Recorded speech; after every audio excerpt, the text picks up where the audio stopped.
তোদের এক্সাম কেমন হয়েছে বল? 5 নাম্বার প্রশ্নের উত্তর দিতে পারিনি। তোরা দুইটা হচ্ছিস গর্ধব, তোরা ঠিকমতো পড়ালেখা করিস না, আর এই জন্য পরীক্ষায় গোল্ডেন পাস। তোরা একটু দাঁড়া, আমি আসতেছি। তোদের কি হেল্প করব? পড়ালেখা ঠিকঠাক কর, তাইলেই তো পরীক্ষা লিখতে পারবি। মানুষেরটা দেখে নকল করা বন্ধ কর।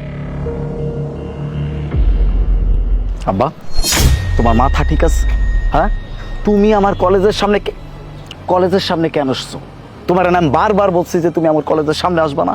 এরকম একটা ভাঙ্গা সাইকেল নিয়ে তুমি আমার কলেজের সামনে আসছো। তোমার লজ্জা করে না? তোমার কি করছ তুই?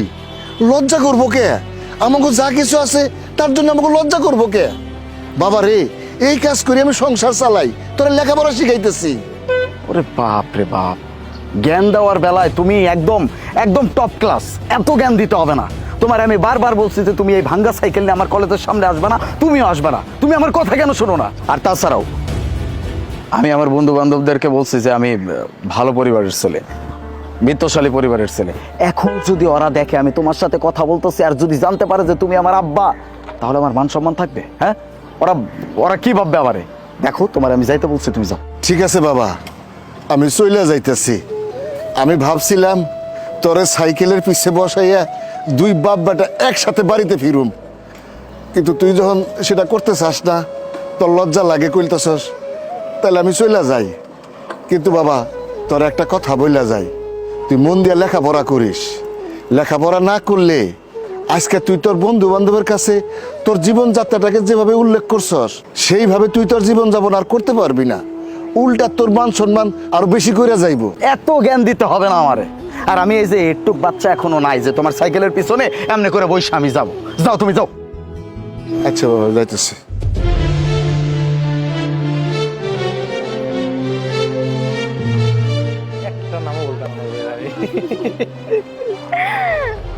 কি রে, কার সাথে কথা বললি? ওই এলাকার চাচা আর কি, হুট করে দেখছে তো, তাই ডাকছিল। আচ্ছা যাই হোক, সারাদিন অনেক প্রেসার গেল, চল এখন বাসায় যাই, অনেক টায়ার্ড লাগতেছে। হ্যাঁ, ঠিকই বলেছিস, চল। চল, চল যাক।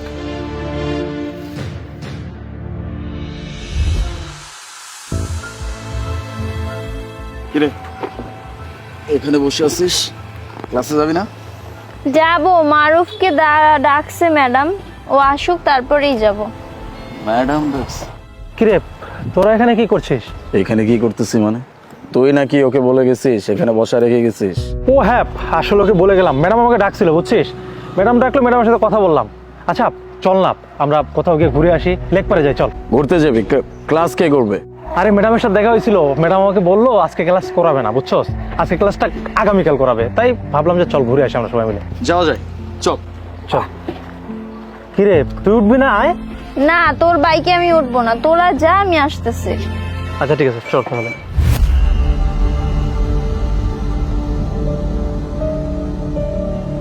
লেকপারে আসিস, হ্যাঁ? আই রিক্সা।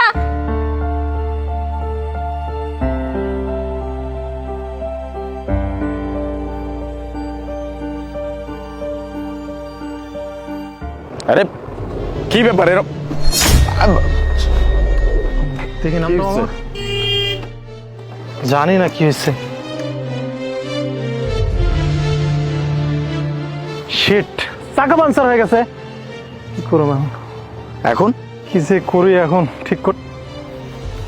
ওই যে একটা গ্যারেজ। মামা, এই গ্যারেজে যাওয়া যাবে না, ছোট গ্যারেজ মনে হয়, ঠিক করতে পারবে না। চল ওই দিকে যাই। আরে বেটা, আমার বাইক ঠিক করে দিয়ে কত ছোটখাটো কি হলো, চল ঠেল। মামা, কথা না কয় ঠেল।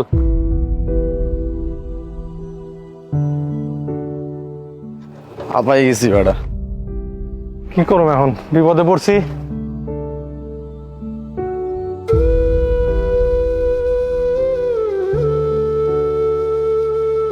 এক কাজ কর, কথা বল, আমি আছি।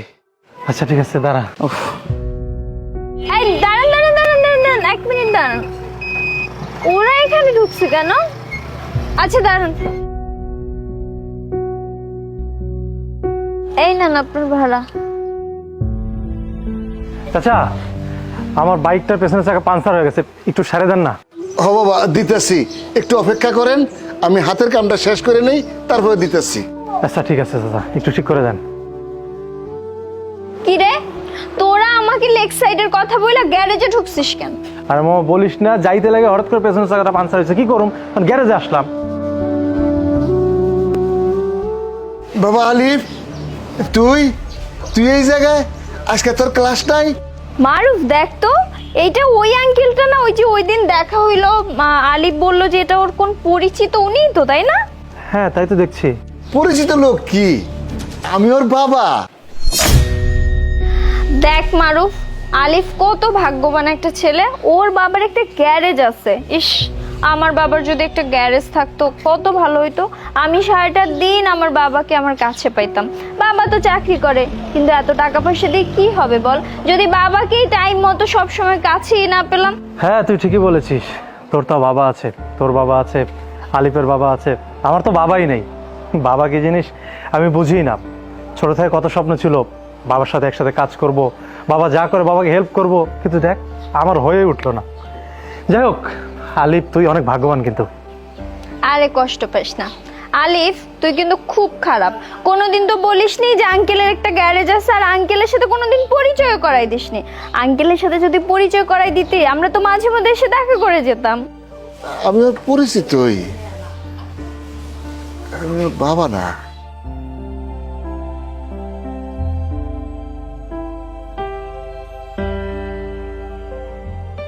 বাবা,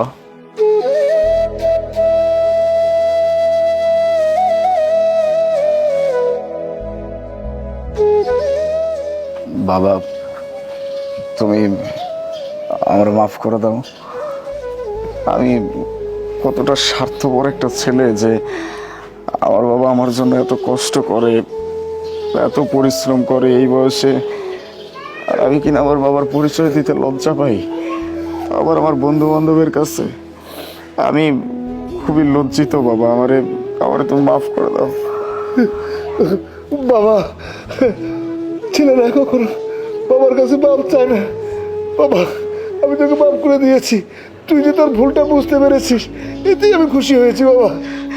আমি তোমারে কথা দিতেছি বাবা, আজকের পর থেকে আমি আর কোনোদিন লজ্জা করব না। আমি বুক ফুলিয়ে বলতে পারবো যে হ্যাঁ, আমার বাবা একজন গ্যারেজ মেকানিক, আমার কোনো সমস্যা নাই। আর আমি তোমারে এইটাও প্রতিজ্ঞা করতেছি, আমি অনেক ভালো করে পড়াশোনা করব, করে আমি তোমার সমস্ত কষ্টের ফল হিসেবে আমি একটা ভালো সফলতা নিয়ে এসে দিব তোমারে। তুমি আমার দোয়া করো বাবা। বাবা, আমি জানি তুই পারবি, তোর প্রতি সেই বিশ্বাস আমার আছে।